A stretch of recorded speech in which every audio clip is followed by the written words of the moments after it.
Messieurs, dames, bonjour à tous et à toutes. Alors pour ceux qui me suivent déjà sur mes réseaux, vous êtes au courant de la chose. Aujourd'hui, je vous présente la 911 GT3 en phase 1 et en phase 2. Mais pour le plaisir des yeux, je vous laisse d'abord la découvrir en musique.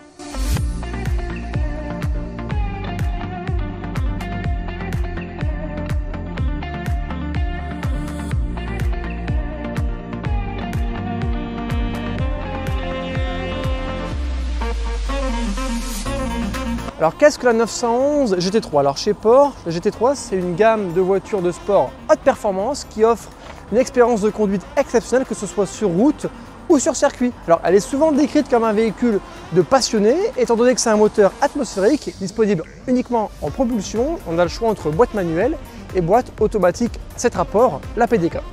Alors pourquoi ce véhicule a été créé? Il a été créé pour répondre à une demande qui est de plus en plus présente chez les amateurs de véhicules de sport qui veulent tout le temps des véhicules plus performants, agiles et puissants. Alors avec ça, on tape pile dans ce qui est recherché, sachant que c'est utilisable presque tous les jours. Donc ça permet d'aller chercher le pain à la boulangerie le matin en toute discrétion, enfin presque. Alors sur le marché des véhicules de sport, la GT3 est une référence pour ceux qui font de la conduite sportive. Alors pour en arriver là, Porsche a dû utiliser des matériaux très légers tels que de l'aluminium et du carbone, ce qui permet d'atteindre un poids de seulement 1,4 tonne. Alors pour vous donner un ordre d'idée, approximativement c'est l'équivalent d'un Renault 4G, mais avec 500 chevaux. Alors les deux modèles qu'on a ici ne sont pas les premières GT3 qui ont existé. On a eu en tout 4 générations de GT3 différentes.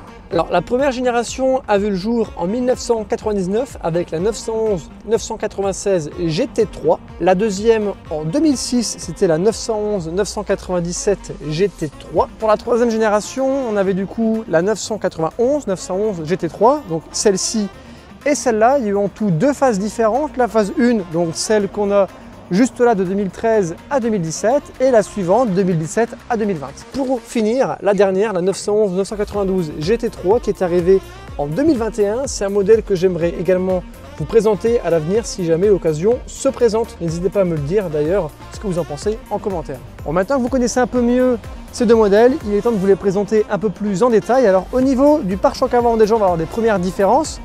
Alors je vous laisse voir celui-ci et celui-là, on va voir qu'il est très retravaillé et il paraît beaucoup plus agressif sur la noire. Alors avec le contraste, je ne sais pas si ça se voit bien, mais on voit déjà qu'on va avoir pas mal de différences. Ensuite, au niveau des optiques, il se voit que ça va être différent. Alors au niveau des jantes, par contre, on va retrouver exactement la même chose. Là, on ne va pas être perdu. Pareil, au niveau du freinage, c'est identique.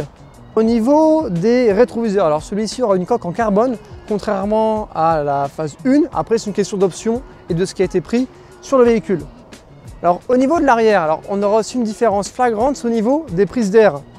Juste ici, on aura une double prise d'air, tandis que de l'autre côté, on aura une grande prise d'air. Ce qui permet aussi de différencier assez facilement la phase 1 de la phase 2, c'est les optiques. Alors ici, sur celle-là, on va voir que les optiques sont creusées. Par contre, sur l'autre, on va avoir un feu qui va être plein, on n'aura pas de coupure au milieu. Par contre, ce modèle-ci a l'option des feux translucides qui est un peu rare sur les GT3. C'est pour ça qu'ils sont un peu comme des feux Lexus transparents. Une autre chose qui est différente, c'est les poignées de porte. Elles ont été redesignées entre les deux générations, qui fait que les poignées de porte sont complètement différentes. Alors au niveau de l'intérieur, maintenant, je vous y invite.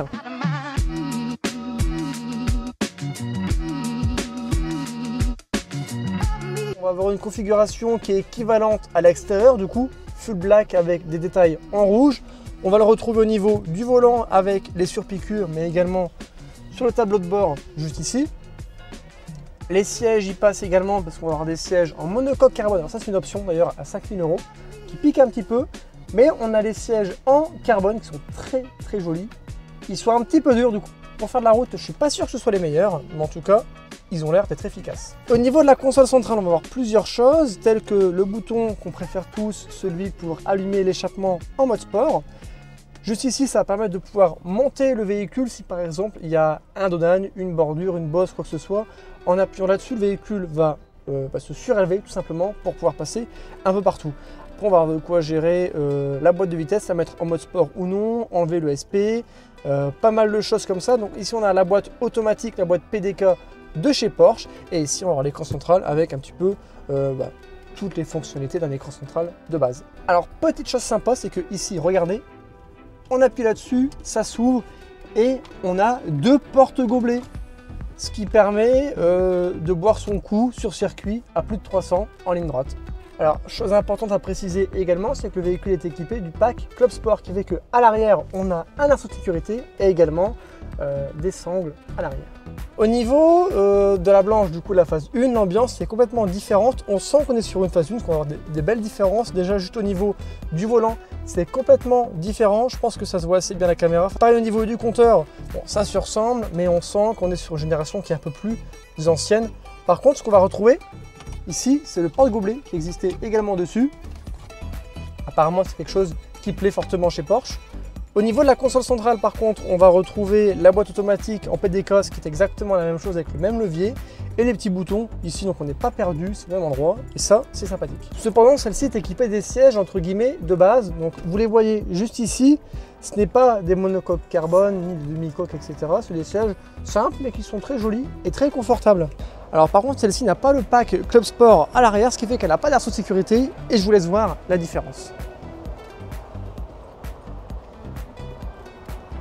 Alors, ce qui va également changer, c'est au niveau du moteur. Alors ici, vous avez l'appellation 3,8 litres juste en dessous de l'aileron. Et si je vous ouvre le capot, bon, on ne voit pas grand-chose. Et ici, il est marqué GT3 et 3,8 litres. Et c'est ce qui va être différent entre les deux modèles, parce que je t'invite à voir la phase 2, la deuxième génération entre guillemets. Ça va être différent parce qu'ici, il est marqué GT3, mais 4 litres. Et c'est une appellation qu'on retrouve également sur le côté de l'aileron, juste ici. 7911 GT3 en phase 1 abat le 0 à 100 en seulement 4 secondes, ce qui est vraiment pas mal. Elle fait en tout 475 chevaux pour 440 Nm de couple, ce qui est vraiment plus qu'honnête. Le passage du 3,8 au 4 litres sur la phase 2 permet une explosion de puissance. Alors c'était pas vrai, il y a seulement 25 chevaux de différence et 0,2 secondes pour le 0 à 100, ce qui permet de le faire en 3,8 secondes. Pareil, on a 15 Nm en plus.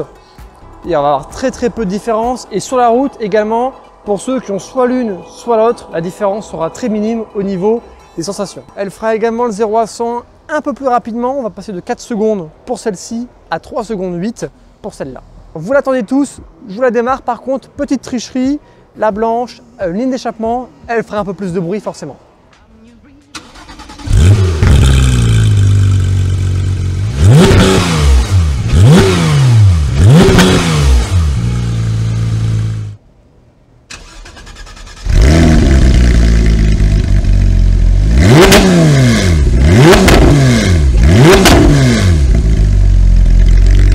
La cote du véhicule d'occasion, la phase 1, il faut compter environ 130-140 000 euros et la phase 2 par contre un peu plus élevée, environ 170-180 000 euros, donc c'est un peu plus cher.